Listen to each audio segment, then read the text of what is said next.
आज परत एकदा देवाने आपल्याला एकत्र केलेलं आहे. आज देवाच्या वचनाकडे आपण जाणार आहोत आणि आपला आजचा विषय आहे, आपण देवा संबंधाने का अडखळतो. हा आजचा आपला विषय आहे. ठीक आहे. आणि हा विषय आपण अतिशय सविस्तरपणे आज काय करणार आहोत, समजून घेणार आहोत. आपला विषय हा आहे, आपण देवा संबंधाने का अडखळतो. आणि या वेळेला आपण एक वचन आपण वाचणार आहोत आणि ह्या वचनातून आपण आज काय करणार आहोत, हा विषय सविस्तरपणे शिकून घेणार आहोत. मत्तेचं पुस्तक 11वा अध्याय आणि त्याचं 6वं वचन यावेळेला आपण वाचू. मत्तेचं पुस्तक 11वा अध्याय आणि 6वं वचन यावेळेला आपण काढूया. आणि ह्या वचनातून आपण आज आपण देवासंबंधाने का अडखळतो हे समजून घेणार आहोत. जो कोणी माझ्या संबंधाने अडखळत नाही तो धन्य होय.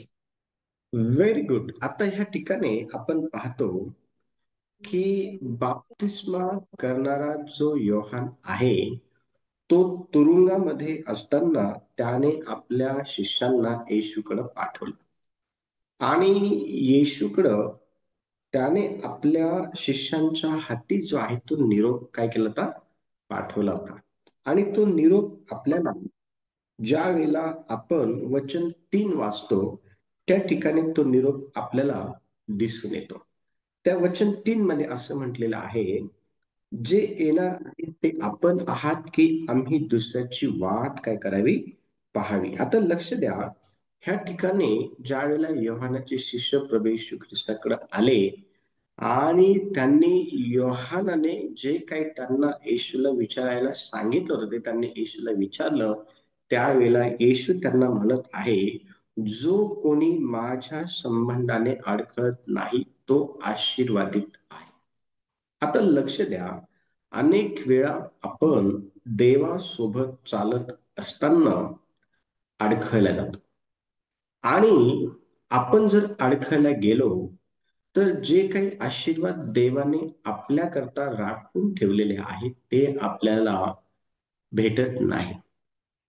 आणि देवाचे आशीर्वाद आपल्याला भेटावे म्हणून आपण देवा संबंधाने अडखळू नये याची काळजी आपण घेतली पाहिजे. आणि देवा या ठिकाणी अतिशय स्पष्टपणे आजच्या संध्याकाळच्या वेळेला जो विषय आपल्याला शिकवणार आहे तो आपण समजून घेणार आहोत. आणि एक एक मुद्दा हा तुम्हाला सांगण्यात येईल. आणि जे काही नोट्स तुम्ही लिहित आहात, जर एखादा मुद्दा जर लिहिण्याचं राहून गेलं तर तुम्ही विचारू शकता, किंवा हे जे टीचिंग आहे हे YouTube वरती उपलब्ध आहे. तिथून तुम्ही परत एकदा ही जी मीटिंग आहे, हा जो संदेश आहे, हा तुम्ही काय करू शकता, ऐकून तुमच्या वहीमध्ये जो काही मुद्दा लिहायचा राहून गेलाय तो तुम्ही लिहू शकता. ठीक आहे.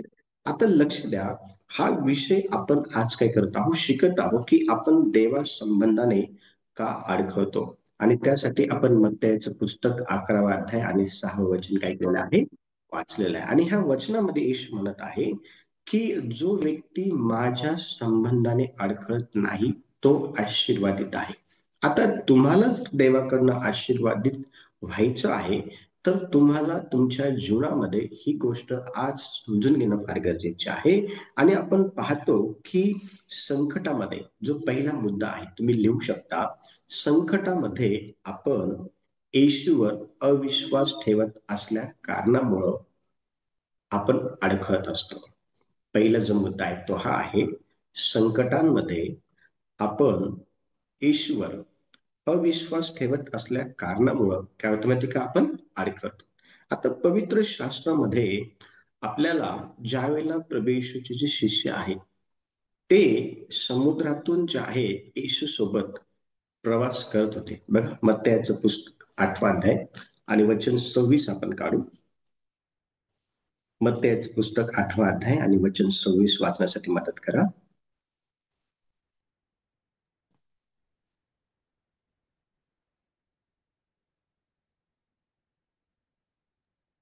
तो तो त्यांना म्हणाला, अहो अल्पविश्वासी, तुम्ही भित्रे कसे.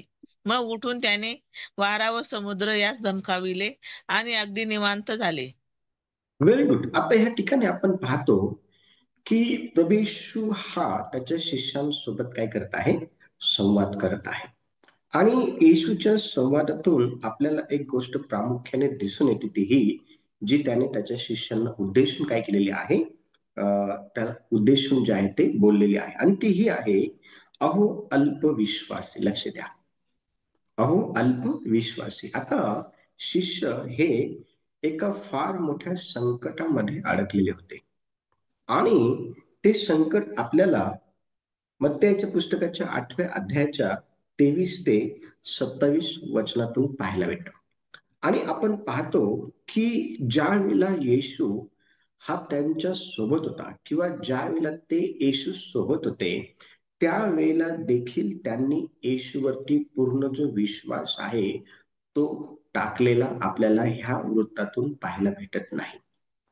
आणि आपण पाहतो की शिष्यांनी देखील त्यांच्या संकटाच्या वेळेमध्ये येशूवर पूर्णपणे विश्वास ठेवला नसल्या कारणामुळं ते त्या ठिकाणी येशू संबंधी अडखळले गेलेले आपल्याला पाहायला भेटतात.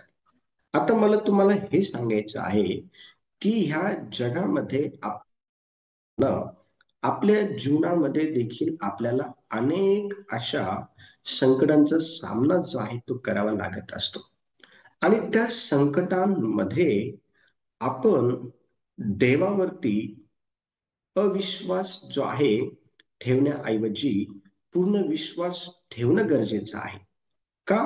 कारण त्या संकटातून वाचवण्याचं जे सामर्थ्य जर कुणामध्ये आहे, तर ते केवळ देवामध्ये आहे.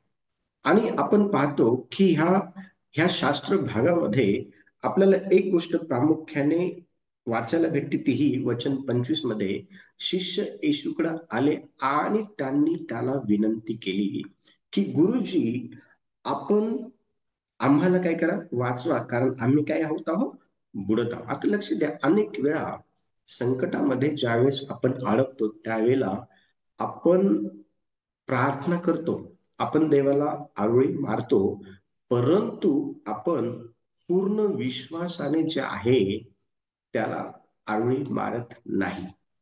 ह्या ठिकाणी हाच भाग आपल्याला शिष्यांच्या जीवनामध्ये पाहायला भेटत आहे.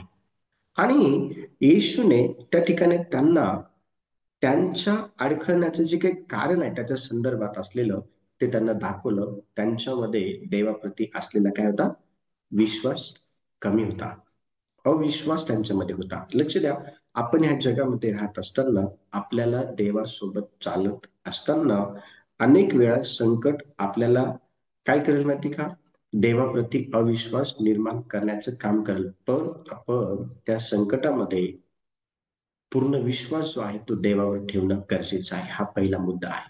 दुसरा जो मुद्दा आहे की देवा संबंधाने आपण का अडखळतो, त्याचा जो दुसरा भाग आहे तो आहे, येशूचे मार्ग सोडून दुसऱ्या गोष्टींमध्ये जेव्हा आपण गुंततो, येशूचे मार्ग सोडून दुसऱ्या गोष्टींमध्ये आपण जेव्हा गुंततो, तेव्हा आपण देवा संबंधाने काय होत असतो, अडखळत असतो. तर लक्ष द्या, ह्या जगामध्ये राहत असताना आपण देवाच्या मार्गावरती चालणं फार गरजेचं आहे.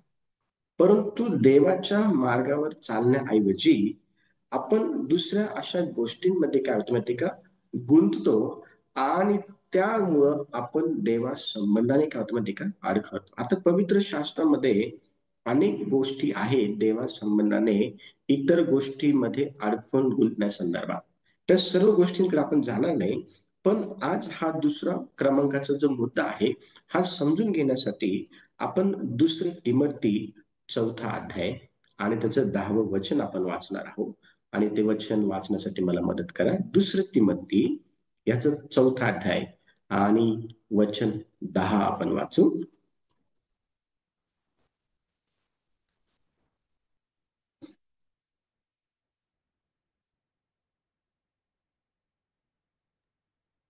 कारण देमासला ऐहिक सुखप्रिय असल्यामुळे तो मला सोडून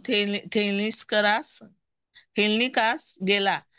केलेस्कस गलतियास व तीत दालमितियास गेला. आता बघा, व्हेरी गुड. ह्या ठिकाणी देवाचं वचन सांगत आहे की तिमोथेला ज्या वेळेला संत पाऊल पत्र लिहित होता, हे दुसरं तिमोथेचं पत्र, त्या वेळेला त्याने एक महत्वाची गोष्ट तिमोथेला सांगितलेली आपल्याला दिसून येते. आणि ती गोष्ट वचन 10च्या भागामध्ये आहे.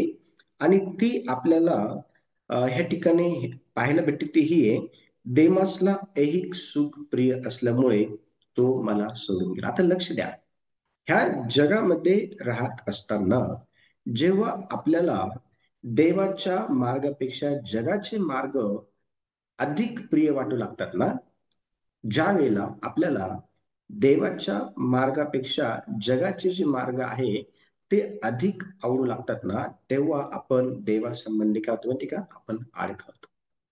लक्ष द्या, आपण ह्या जगामध्ये राहत असताना देवासंबंधी आपण अडखळून जावं म्हणून जगामध्ये अशा अनेक गोष्टी आहेत ज्या आपल्याला मोहामध्ये टाकतात. आणि देवाचे मार्ग सोडून आपण जगाचे मार्ग पत्करावे म्हणून आपल्या जीवनामध्ये अनेक असे अडखळणं जे आहेत ते आणत असतात. आणि मग आपण देवासंबंधी का अडखळला जातो, तर त्याचं एक कारण ह्या ठिकाणी आपल्याला दिसून येतं, ते हे आहे की देवाच्या मार्गापेक्षा आपल्याला जगाचे जे मार्ग आहे किंवा जगाच्या ज्या गोष्टी आहे त्या अधिक प्रिय वाटतात, देवापेक्षा पण आणि देवाच्या मार्गापेक्षा पण. बघा, देवाचं वचन काय सांगत आहे, लुक शुभवर्तमान 9 अध्याय आणि 62 वचन आपण वाचू.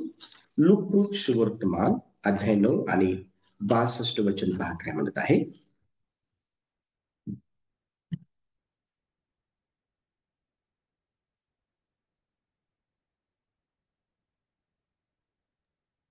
येशूने त्याला म्हटले, जो कोणी नांगराला हात घातल्यावर मागे पाहतो, तो देवाच्या राज्यास उपयोगी नाही. Very good.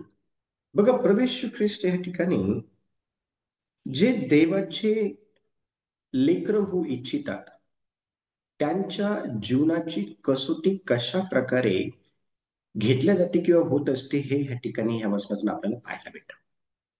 आणि येशू त्या ठिकाणी म्हणत आहे, जो कोणी जो कोणी देवाचे जे मार्ग आहे ते स्वीकारतो आणि माग वळून बघतो. लक्ष द्या, जो कोणी देवाचे जे मार्ग आहे ते तो स्वीकारतो आणि काय करतो, माग वळून पाहतो, तो देवाच्या कामाच्या योग्यतेचा नाही. पवित्र शास्त्रामध्ये आपण पाहतो की ज्या वेळेला सदोम आणि गमोरेचा नाश करण्यासाठी 3 जे स्वर्गदूत आहेत ते आलेले होते आणि अब्राहमाने मध्यस्थी केली आणि त्या स्रोतांना हे कळालं की नेमकी अब्राहमाला काय म्हणायचं आहे. आणि त्या 3 स्वर्गदूतांनी लोटाला हे सांगितलं की आज आम्ही ह्या नगराचा काय करणार आहोत, नाश करणार आहोत.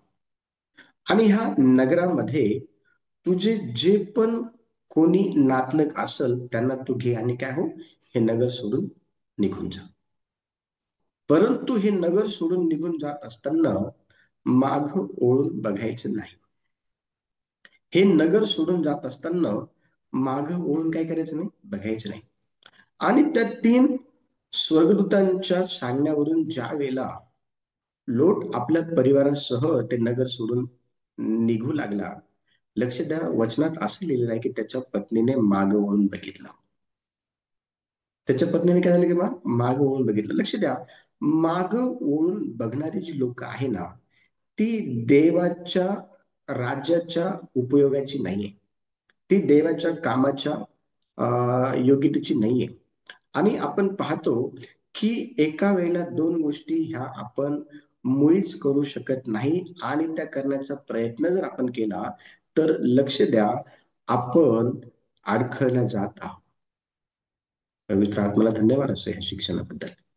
आपण काय होतं माहिती का, आपण अडखळल्या जात आहोत. लक्ष द्या, त्या ठिकाणी लोटाची पत्नी जी आहे ना, ती अडखळल्या गेली. तिने त्या ठिकाणी जे काही जगिक सुख आहे ना, त्या जगिक सुखाला जास्त काय केलं माहिती का, जास्त तिने व्हॅल्यू दिली त्यांनी देवाच्या शब्दापेक्षा, देवाच्या कामापेक्षा, देवाने सांगितलेल्या गोष्टींपेक्षा तिने जगाच्या गोष्टींना जास्त किंमत दिलेली आपल्याला पाहायला भेटते. आणि त्याचं फलस्वरूप काय झालं माहितीये का? वचन सांगतं ते मिठाचं खांब झाले. लक्ष द्या, जगाच्या गोष्टी ह्या आपल्याला देवाच्या गोष्टींपेक्षा जास्त प्रिय वाटायला नको आहे.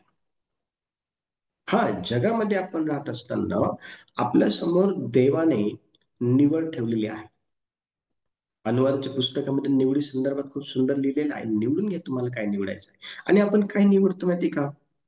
आपली अशी इच्छा असते की आपल्याला देव पण पाहिजे असतो आणि जगाच्या गोष्टी पण पाहिजे असतात. पण लक्ष द्या, वचनात स्पष्टपणे सांगितलेलं आहे की जगाशी मैत्री, देवाशी वैर आहे. देवाच्या मार्गात चालत असताना आपण अडखळले जाऊ नये म्हणून आपल्या स्वतःचं आत्मपरीक्षण आपण केलं पाहिजे. आणि आपण जगाच्या अशा कोणत्याही गोष्टींमध्ये गुंतू नये आणि स्वतःला अडखळून घेऊ नये, अशी देवाची काय ते म्हणत आहे की जो कोणी नांगराला हात घालतो आणि मागं वळून पाहतो तो माझ्या उपयोगाचा नाही. आपल्याला देवाने का निवडलं माहिती का? आपण देवाच्या उपयोगाचं पात्र बनावं म्हणून. आपण देवाच्या उपयोगाचं पात्र बनावं म्हणून देवाने आपल्याला निवडलेलं आहे. आणि लक्ष द्या, देवाने तुमचा उपयोग करावा असं जर तुम्हाला वाटत असेल तर तुम्ही तुमच्या जीवनामध्ये माग वळून बघू नये. तुम्ही तुमच्या जीवनामध्ये माग वळून काय होणे माहिती का? बघू नये. हा मुद्दा आपल्याला ह्या ठिकाणी समजून घेणे गरजेचं आहे. त्यानंतर जो पुढचा मुद्दा आहे, मुद्दा क्रमांक 3, का आपण देवा संबंधीचे आहे ते अडखळले जातो? तर लक्ष द्या, केवळ चमत्कारावर विश्वास ठेवणे आणि येशूच्या शिकवणीला नाकारणे हे एक अडखळण्याचे काय आहे? कारण आहे. अनेक वेळा आपण जे आहे ना, चमत्कारावरती काय करतो माहिती का? विश्वास ठेवतो. अनेक वेळा आपण जे आहे ना, देवाने आपल्या जीवनामध्ये चमत्कार करावे या अनुषंगाने आपण देवावर विश्वास ठेवतो. पण ज्या वेळेला देवाच्या शिकवणीचा स्वीकार करण्यासंदर्भात एखादी गोष्ट येते ना, तर त्यावेळेला आपण देवाच्या त्या शिकवणीचा नाकार करत असतो. आणि हे देवाच्या शिकवणीचा नाकार करणं हेच आपल्या जीवनामध्ये देवासंबंधी अडखळण्याचं एक फार मोठं कारण जे आहे ते होत असतं. लक्ष द्या, वचनामध्ये काय लिहिलेलं आहे पहा. वचनामध्ये योहानाचं पुस्तक 6वा अध्याय आणि त्याचं 26 वचन आपण वाचू. योहानाचं पुस्तक 6वा अध्याय आणि 26 वचन आपण काढू. आणि त्यामध्ये काय लिहिलंय पहा.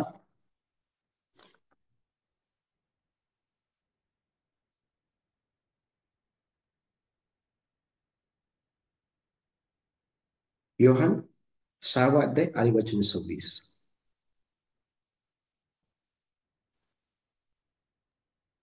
येशूने त्याला उत्तर दिले, मी तुम्हाला खचित खचित सांगतो, तुम्ही चिन्हे पाहिली म्हणून नव्हे, तर भाकरी खाऊन तृप्त झाला म्हणून माझा शोध करिता. Very good. येशूने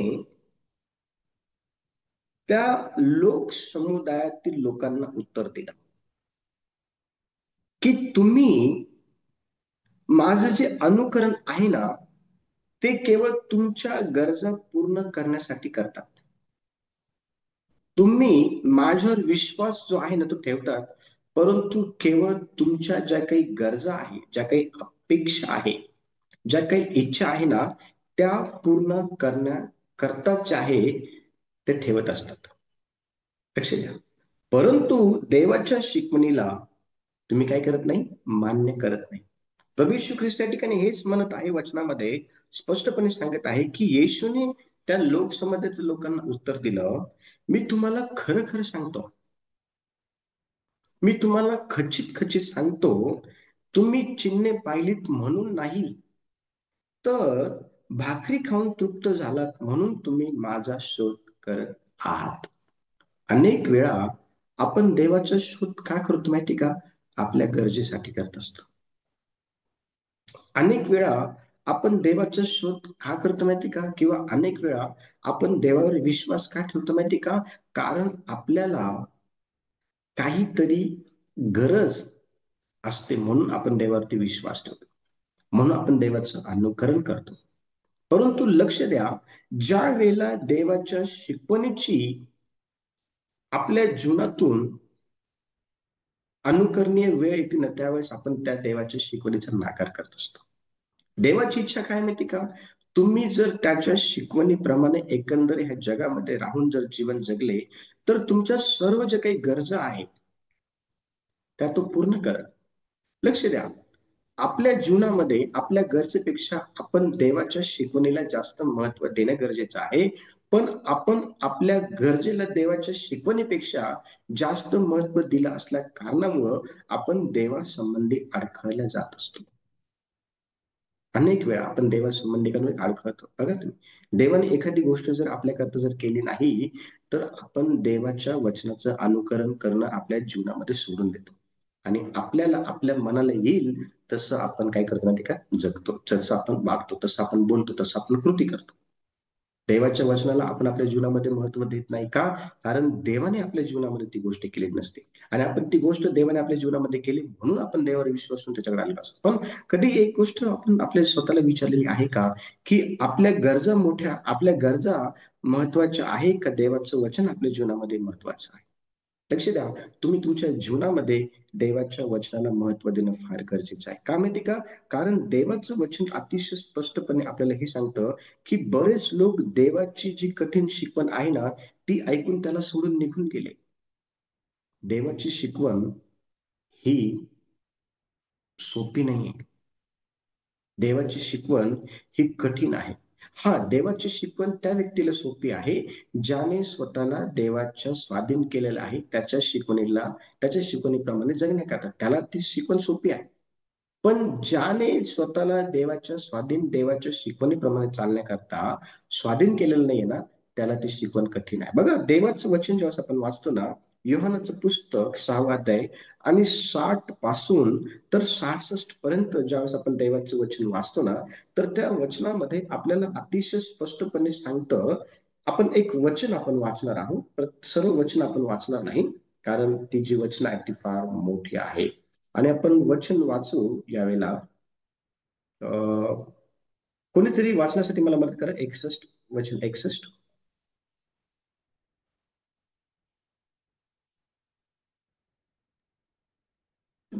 आपले शिष्य याविषयी कुरकुर करीत आहेत हे येशूने ओळखले, म्हणून तो त्यांना म्हणाला, ही शिकवण तुम्हाला त्रासदायक वाटते काय?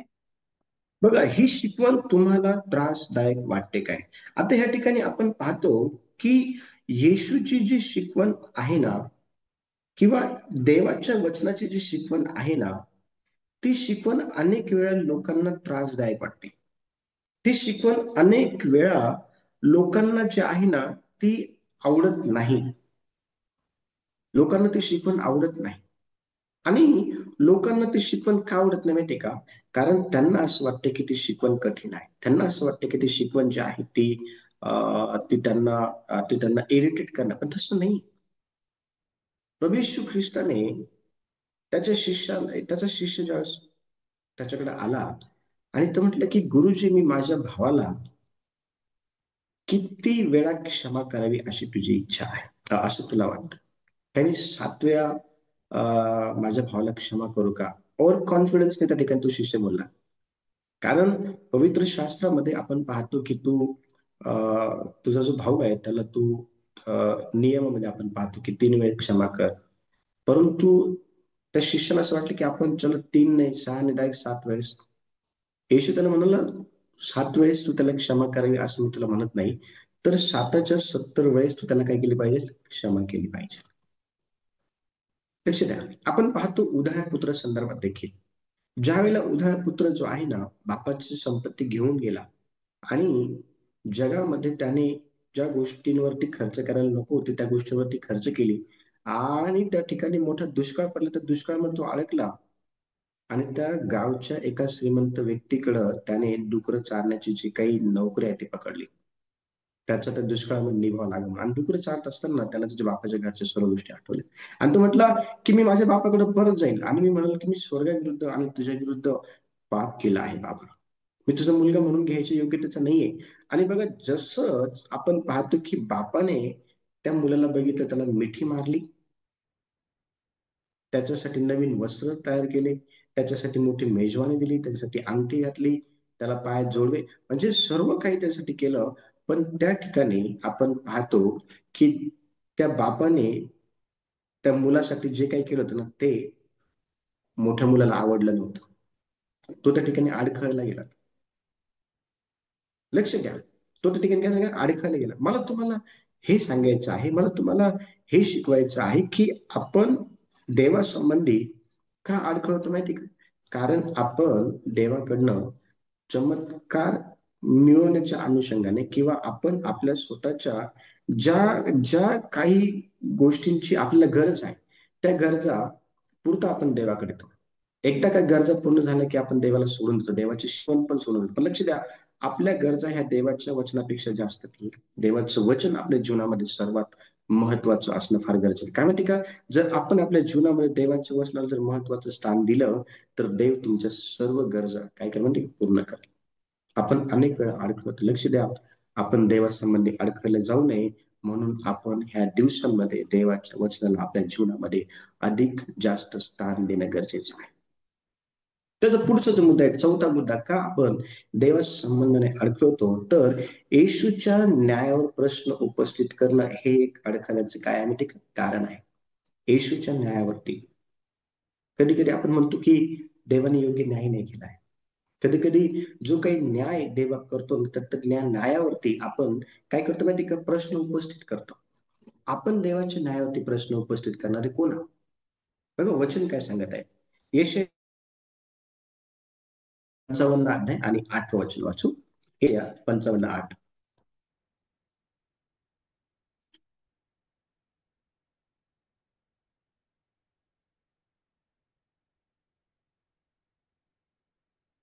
यशया 55:8 पहा. बघा वचनामध्ये असं लिहिलेलं आहे, कारण माझ्या कल्पना तुमच्या कल्पना नाहीत आणि माझे मार्ग तुमचे मार्ग नाहीत, असं परमेश्वर देव म्हणतो. लक्ष द्या, परमेश्वर देवाचे जे विचार आहे ना, आपल्या विचारांसारखे नाहीये. आणि परमेश्वर देव ज्या काही गोष्टी करतो ना, त्या समजून घेण्याकरता आपल्याला देवाच्या न्यायावरती प्रश्नचिन्ह उपस्थित करणं सोडून देणं गरजेचं आहे. आपण सहज देवाचे जे काही न्याय आहे ना, त्याच्यावरती आपण काय करतो माहिती का, प्रश्नचिन्ह उपस्थित करतो. आणि हे प्रश्नचिन्ह उपस्थित करणंच आपल्या करता अडखळण्याचं कारण जे आहे ना, देवासंबंधी होत असतं हे आपण विसरून जातो. लक्ष द्या, आपले विचार देवाचे विचार नाहीये. देवाचे विचार हे आपल्या विचारासारखे नाहीये. आणि बाप्तिस्मा करणारा योहान आहे ना, याने देखील येशूच्या सेवा कार्यासंबंधात काय केलं माहिती का, शंका उपस्थित केली होती. त्याने देखील येशूचे जे काही काम आहे ना, त्या कामासंदर्भात योहान जो बाप्तिस्मा करणार आहे त्याने देखील काय केलं, शंका उपस्थित केली. आणि बघा कशा प्रकारची शंका त्याने उपस्थित केली. तो म्हणत आहे मत्तयाच्या पुस्तकाच्या 11व्या अध्यायाच्या 3ऱ्या वचनामध्ये, ते वचन आपण वाचणार आहोत. आणि कशा प्रकारची शंका त्याने येशूच्या कामासंदर्भात जे आहे ना उपस्थित केलेली आपण पाहू. बघा त्या ठिकाणी मत्तयाचे पुस्तक 11वा अध्याय आणि वचन 3 आपण ज्यावेळेस वाचतो ना, तर त्या वचन 3 मध्ये आपल्याला हे पाहायला भेटतं, जे येणार आहे ते आपणच की आम्ही दुसऱ्याची वाट पाहावी. आता बघा, योहानाने येशूला बाप्तिस्मा दिलेला होता आणि योहानाने हे पाहिलं होतं की पवित्र आत्मा हा कबुतरा स्वरूपात येशूवर काय होता माहिती का, उतरून येत आहे. आणि आकाशवाणी पण त्या ठिकाणी झालेली आहे. योहान जो आहे ना, योहानाला हे चांगलं माहिती होतं की तो अंधांना डोळे देतो. योहानाला हे चांगलं माहिती होतं की तो लंगड्यांना पाय देतो, कुष्ठरोग्यांना तो शुद्ध करतो, बहिरांना तो ऐकण्याची शक्ती देतो, मेलेल्यांना तो उठवतो आणि जे गोर गरीब आहे ना त्यांना तो सुवार्ता सांगतो. हे योहानाला माहिती होतं. तरी पण योहानाने येशूच्या कार्यासंबंधी आपण पाहतो की शंका उपस्थित केली. लक्ष द्या, देव काय आहे आपल्याला माहिती असल्यानंतर पण ज्यावेळेस आपण देवाच्या कार्यासंबंधी शंका उपस्थित करतो ना, तर ती शंका आपल्या जीवनामध्ये देवासंबंधी अडखळ निर्माण करण्याचं काम करत असते. देव काय आहे हे जर तुम्हाला माहिती आहे ना, तर आपण त्या देवाच्या कार्यासंबंधी, देवाच्या न्यायासंबंधी, देवाच्या कामासंबंधी आपण मुळीच शंका जी आहे ना, ती काय करू नये, उपस्थित करू नये. शंका घेणारं मन हे आपल्या ठाई मुळीच नसावं देवाच्या कार्यासंबंधी. जर आपण देवाला ओळखलेलं आहे, तुमच्या जीवनामध्ये तुम्ही अनेक साक्ष जे आहे ना, त्या बघितलेल्या आहे. देवाने तुम्हाला कोरोनासारख्या आजारातून देवाने तुम्हाला वाचवलेलं आहे. देवाने तुमची मोठमोठी जी कामं आहे ती तुमची केलेली आहे. देवाने आतापर्यंत तुमच्या सर्व ज्या काही गरजा आहे ना, अन्न, वस्त्र, निवारा संदर्भाच्या असेल किंवा चांगल्या आरोग्याच्या संदर्भात असेल किंवा तुमचं एखादं काम होत नसेल तर ते काम देवाने केलं, तुमच्या प्रार्थना ऐकल्या. देवाने तुमच्या जीवनामध्ये अनेक चमत्कार केलेले आहे. आणि तरी पण तुम्ही देवावरती शंका उपस्थित करत असेल तर ती शंका तुमच्यामध्ये देवासंदर्भात एक अडखळ आणत असते. या ठिकाणी योहाना संदर्भात तेच घडले. लक्ष द्या, मत्तयाचं पुस्तक 11 अध्याय 2 ते 6 वचन जेव्हा आपण वाचतो ना, तर त्या 2 ते 6 वचनामध्ये आपण पाहतो की येशूने त्याच्या कार्याची संपूर्ण काय केली माहितीये का, माहिती योहानाला पाठवली त्याच्या शिष्यांच्या हातामध्ये. त्याच्या शिष्यांना येशू म्हणाला, जा आणि तुम्ही योहानाला जाऊन सांगा, आंधळे बघतात, मुख्य बोलू लागतात, लंगडे चालू लागतात, मेलेले उठवले जातात, बहिऱ्यांना ऐकण्याची शक्ती दिली जाते, भूत काढले जातात, गोरगरिबांना जे आहे सुवार्थ सांगितले जाते.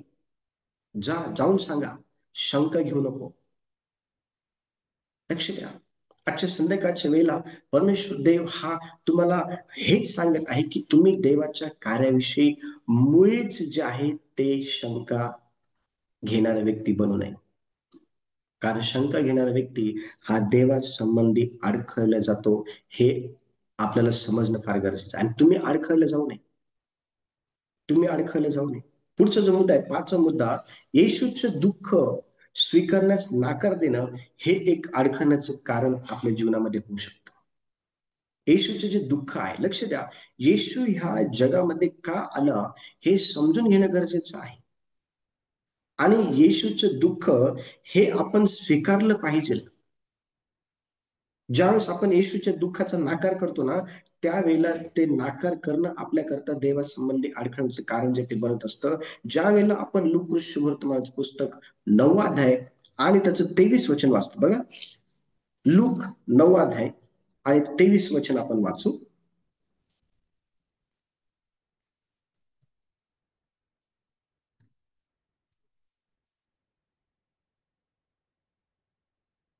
नववा अध्याय आणि 23 वचन.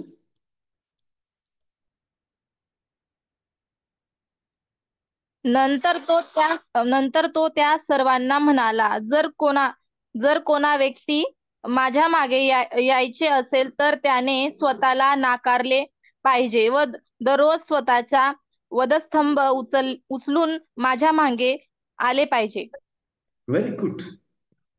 बघा, ह्या ठिकाणी अतिशय स्पष्टपणे येशूचं दुःख स्वीकारण्यास संदर्भात वचनामध्ये सांगितलेलं आहे. जर तुम्हाला येशूच्या माग जायचं आहे तर पहिली गोष्ट तुम्ही तुमच्या स्वतःचा आत्मत्याग केला पाहिजे. आत्मत्याग काय माहिती का, माझी इच्छा नाही तर तुझी इच्छा. मी माझ्या इच्छेप्रमाणे माझ्या जीवनामध्ये चालण्याऐवजी मी तुझ्या इच्छेला माझ्या जीवनात प्राधान्य देईल आणि तुझ्या इच्छेप्रमाणे मी चालेल. याला म्हणतात आत्मत्याग करणं. आपल्या आपल्या हृदयाच्या सेंटरमध्ये जी काही खुर्ची आहे ना, त्या खुर्चीवरती आपण स्वतः बसलेलो आहोत. आपण डिसिजन घेतो आपल्या स्वतःला काय करायचं आणि काय नाही करायचं. लक्ष द्या, त्या सेंटरच्या खुर्चीवरून आहे ना जरा खाली उतरा आणि तिथे देवाला बसवा आणि देवाला म्हणा की देवा, तुझी इच्छा काय आहे, मी काय करावं. वचनामध्ये स्पष्टपणे देवाची इच्छा आपल्याला पाहायला भेटती, जो कोणी माझ्या मागे येऊ पाहतो त्याने आत्मत्याग करावा व रोज स्वतः वधस्तंभ उचलून घेऊन मला काय करावं माहिती का, अनुसरावं. म्हणजे काय, येशूचं जे काही दुःख आहे ना, त्याचा स्वीकार आपण प्रतिदिवशी करून त्याला अनुसरलं पाहिजे. कारण आपण ज्या वेळेला पेत्राचं जीवन बघतो, पेत्राने काय केलं माहिती का? पेत्राने येशूला क्रुसावर जाण्यापासून रोखण्याचा प्रयत्न केला, आणि त्या वेळेलाच येशूने पेत्राला काय केलं माहिती का? येशूने पेत्राला खडसावलं त्या ठिकाणी. येशूने पेत्राला त्या ठिकाणी नाकारलं. लक्ष दे, पेत्राने येशूला वधस्तंभावरती जाण्यापासून काय केलं माहिती का? रोखण्याचा प्रयत्न केला होता. त्याला त्या ठिकाणी येशूने सरळ केलं. त्याला त्या ठिकाणी येशूने त्या ठिकाणी त्याला खडसवलं. लक्ष द्या, येशूच्या दुःखाचा स्वीकार आपण केला पाहिजे.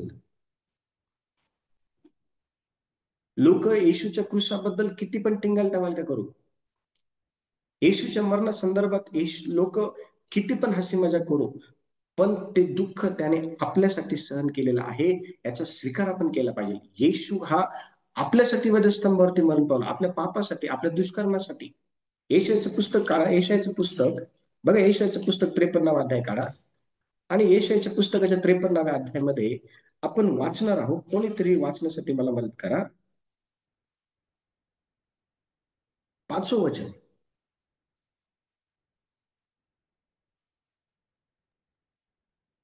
खरे पाहिले असता तो आमच्या अपराधामुळे घायाळ झाला, आमच्या दुष्कर्मामुळे ठेचला गेला. आम्हा शांती देणारी अशी शिक्षा त्याच झाली. त्याच बसलेल्या फटक्यांनी आम्हास आरोग्य प्राप्त झाले. Very good. कुणासाठी प्रभू येशू ख्रिस्त वधस्तंभावरचं मरण त्याने स्वीकारलं? कुणासाठी? येशूने दुष्कर्म केले होते का? येशूने पाप केलं होतं? येशूने आपल्यासारख्या वाईट गोष्टी केल्या त्या? येशूने काहीच पाप केलं नव्हतं, तो निर्दोष होता. पिलात त्या ठिकाणी म्हणाला शास्त्राने पुरुषांना, याच्या ठाई मला काहीही दोष आढळत नाही, मी याला फटके मारून सोडून देतो. काही दोष नव्हता येशूमध्ये, काही दोष नव्हता. लक्ष द्या, वचनामध्ये स्पष्टपणे सांगितलेलं आहे, खरं पाहिलं तर तो आमच्या पापामुळं, आमच्या दुष्कर्मामुळं, आमच्या आमच्या वाईट हेव्यामुळं, आमच्या वासनेमुळं, आमच्या आमच्या सर्व प्रकारच्या वाईट गोष्टींमुळं प्रभू येशू ख्रिस्ताने त्या वधस्तंभावरचं मरण स्वीकारलं. आणि ते दुःख आपण आपल्या अंतःकरणामध्ये घेऊन चाललं पाहिजे, आपण आपल्या जीवनामध्ये घेऊन ते चाललं पाहिजे. त्याची लाज आपल्याला वाटायला नको आहे. लोक काय म्हणतील? आम्ही येशूला मानतो, आम्ही बायबल वाचतो, आम्ही प्रार्थना करतो, लोक काय म्हणतील? लक्ष द्या, लोक काही म्हणाल तिकडं. नवीन नवीन देवामध्ये जेव्हा आलो ना, त्यावेळेस लय लोकांना टिंगल टवाल केवढं.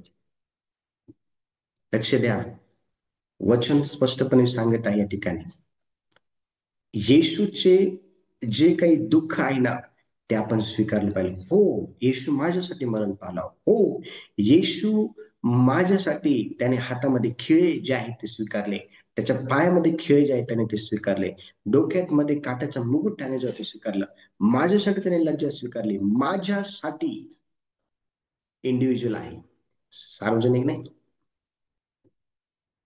काय आपण येशूच्या दुःखाची लाज धरतो का? काय आपण येशूने जे दुःख आपल्यासाठी त्या वधस्तंभावरती सहन केलं, काय आपण त्याची लाज धरतो?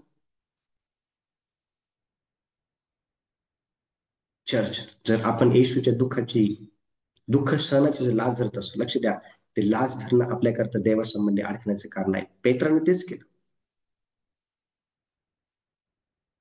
पेत्राने येशूच्या दुःखाचा स्वीकार केला नाही त्या ठिकाणी. तो म्हटला, कशाला मरतो बाबा? त्या ठिकाणी अडखळ आणण्याचा प्रयत्न केला. पण येशूने त्याला त्या ठिकाणी खडसवलं. येशूने. लक्ष द्या, तुम्ही ह्या जगामध्ये राहत असताना, तुम्ही जर प्रार्थना करत आहात, उपवास करत आहात, बायबल वाचत आहात, प्रार्थना येत आहात, तुमच्या घरी प्रार्थना होत आहे, लोक काय म्हणतात याच्याकडे लक्ष देऊ नका. याच्याकडे लक्ष देऊ नका. लक्ष द्या, अनेक वेळा लोक काय म्हणतील म्हणून आपण देवदेव करणं सोडून देतो, घरामध्ये प्रार्थना येणं सोडून देतो, चर्चला येणं सोडून देतो. हा, कारण आपल्याला देवापेक्षा लोक जास्त प्रिय असतात. पण लक्ष द्या, आजच्या संध्याकाळच्या वेळी तुम्ही ठरवायचं आहे, तुम्हाला निर्णय घ्यायचा आहे की मी देवाचे जे काही दुःख आहे, जे त्यांनी माझ्यासाठी सहन केलं, ते मी घेऊन चालल का लोक काय म्हणतील हा विचार मी घेऊन चाल. तुम्हाला ठरवायचा. आणि लोक काय म्हणतील हा विचार करून तुम्ही जर जीवन जगायला लागले तर तुम्ही नेहमी देवासंबंधी अडखळले जाल. आणि अडखळण चांगलं नाही. अडखळण हे नाशाचं कारण ठरत असतं आपल्या. अनेक लोक अडखळले गेले, अनेक लोक जे आहेत देवासंबंधी अडखळले गेले. आज त्यांचं जीवन फार वाईट आहे, फार वाईट त्यांचं जीवन. अनेक लोक म्हणण्यापेक्षा ज्यांना देव काय आहे हे चांगल्या प्रकारे कळालं असे लोक अडखळले गेले. आज त्यांचं जीवन फार वाईट आहे. आपल्या संदर्भात तसं व्हायला नको म्हणून आपण सावध राहणं फार गरजेचं आहे. पुढचा जो मुद्दा आहे, पुढचा जो मुद्दा आहे, का आपण देवासंबंधी जे आहे ते अडखळले जातो, तर येशू विषयी खोटे विचार पसरवणे किंवा अफवा पसरवणे यामुळं आपण अडखळला जातो. लक्ष द्या. येशू विषयी जे आहे ते खोटी अफवा पसरवत आली. येशू हा त्याच्या शिष्यांना म्हणाला की मी तिसऱ्या दिवशी मरणातून पुन्हा जिवंत होईल. आणि तो झाला पण. त्याने दर्शन पण दिलं. त्याने अनेकांना दर्शन दिलं. 120 लोकांना त्यांनी दर्शन दिलं. त्याच्या शिष्यांना दर्शन दिलं. त्या स्त्रियांना त्यांनी दर्शन दिलं ज्या सकाळी सकाळी आल्या होत्या त्या कबरेजवळ. अमावस्या रस्त्यावरती 2 जण जात असून त्यांना दर्शन दिलं. तरी पण येशूविषयी खोटी जी बातमी आहे ती शास्त्री आणि पुरुषांनी काय केली माहिती का, पसरवली. त्याचे शिष्य रात्री आले आणि त्याची जी काही त्याचं जे काही मृत अवस्थेतलं शरीर ते पळून घेऊन गेले. लक्ष द्या. येशूविषयी अनेक खोट्या अफवा तुम्हाला पसरवल्या जातील किंवा तुम्हाला तुम्हाला अनेक लोक बोलतील खोटं नाटक. मला बोलले लोक खोटं नाटक. अनेक लोक हा अनेक खोट्या नाट्या गोष्टी पसरवल्या जातील येशूविषयी. पण लक्ष द्या, त्या खोट्या नाट्या गोष्टींवरती आपण कधीही विश्वास ठेवू नये. कधी विश्वास ठेवू नये. अनेक खोट्या नाट्या गोष्टी आज पसरवल्या गेलेल्या आहे येशूविषयी. तुमच्याविषयी पण खोट्या नाट्या गोष्टी पसरवल्या जातात ज्यावेळेस तुम्ही येशूचं अनुकरण करता वेळेला पसरवल्या जातात अनेक खोट्या गोष्टी. पण लक्ष द्या, वचन काय सांगत आहे, येशूविषयी पण खोट्या गोष्टी पसरवल्या गेल्या.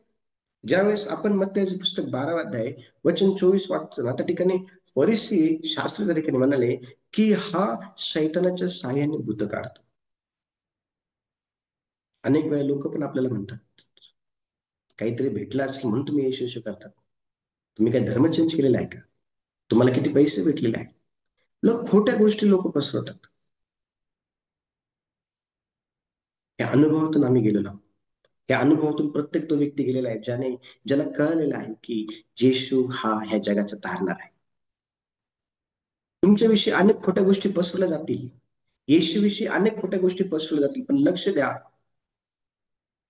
त्या खोट्या गोष्टींना आपण आपल्या जीवनामध्ये मुळीच जो आहे ना थारा देऊ नये. कारण आपण पाहतो की ज्यावेळेस मत्तेचं पुस्तक 12 अध्याय आणि 22 ते 32 पर्यंत आपण ज्यावेळेस वचन वाचतो ना, त्या ठिकाणी फरीसी लोकांनी येशूवर खोटे आरोप केले. असे लोक त्या काळामध्ये पण होते आणि असे लोक आता पण आहेत, खोटे नाटे आरोप करणारे. अनेक लोकांनी माझ्यावरती आरोप केले. अनेक फोन येऊन गेले, अनेक धमक्या येऊन गेल्या. तुम्ही लोकांचं धर्मांतरण करतात म्हणून. त्यांना वाटतं नाही, जीवन बदलण्याचं काम, लोकांचं जीवन बदलण्याचं काम आहे, धर्म नाही. येशू या जगामध्ये का आला? धर्म बदलण्यासाठी नाही आला कुणाचा. येशू ह्या जगामध्ये लोकांचं जीवन बदलण्यासाठी आला. हा, त्याने माझं जीवन बदललं. त्याने तुमचं जीवन बदललं. माझ्या जीवनामध्ये मी अतिशय पापी व्यक्ती होतो. अनेक प्रकारच्या व्यसनाच्या अधीनतेमध्ये होतो. अनेक देवाला न आवडणाऱ्या वाईट गोष्टी मी केल्या. पण जेव्हा देव मला कळाला, ज्यावेळेस येशू मला कळाला, ज्यावेळेस मी येशूला आपलं वैयक्तिक तारणारा म्हणून स्वीकारलं ना, त्यावेळेला माझं धर्म नाही बदलला, माझं जीवन बदललं. येशू ह्या जगामध्ये धर्म बदलण्यासाठी नाही, तो जीवन बदलण्यासाठी आले. हा, हे आपल्याला समजणं गरजेचं आहे. हे इतर लोकांना समजून सांगणं गरजेचं आहे. शास्त्री आणि फरीसी जे आहे ना, त्यांनी येशूविषयी खोट्या गोष्टी पसरवण्याचा प्रयत्न केला. त्या काळात पण त्या झाल्या, ह्या काळात पण त्या होत आहेत.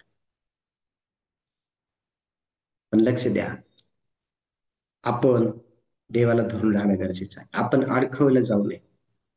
आपण अडखळलं जाऊ नये. लोक काय म्हणतील याविषयी आपण अडखळलं जाऊ नये. लक्ष द्या, देवाला धरून राहा. देवाला धरून राहा. शेवटचा जो मुद्दा आहे तो आहे इतर लोकांबद्दल मनात द्वेष बाळगणं. हे पण एक अडखळण्याचं कारण आहे. आपण लोकांप्रती मनात द्वेष बाळगू नये. आपण द्वेष बाळगतो, पण तो द्वेष बाळगणं देवासंबंधी अडखळण्याचं कारण जे आहे ते ठरत असतं आपल्या जीवनामध्ये. का माहिती का? कारण आपण पाहतो योहानाचं पुस्तक 4था अध्याय आणि वचन 9 ज्यावेळेस आपण वाचतो ना, वचन 9 मध्ये आपल्याला पाहायला भेटतं की एक शमरोनी स्त्री आहे आणि त्या काळामध्ये शमरोनी लोकांचा तिरस्कार जो ते केला जायचा. पण येशूने त्या शमरोनी स्त्रीचा तिरस्कार केला नाही. येशूने तिला पाणी मागितलं पिण्यासाठी. येशू तिच्यासोबत त्या ठिकाणी संवाद करत आहेत त्या विहिरीवरती.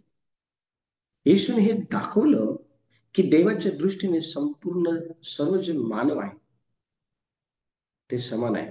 देव भेदभाव करत नाही. येशूने हे दाखवलं त्याच्या त्या ऍक्ट मधून, त्याच्या त्या कृतीमधून येशूने हे दाखवलं की देवाच्या दृष्टीने सर्व समान आहे, भेदभाव नाही. काय आपण ह्या जगामध्ये राहत असताना लोकांबद्दल मनात द्वेष बाळगून काय आपण भेदभावाचं जीवन जगतो का?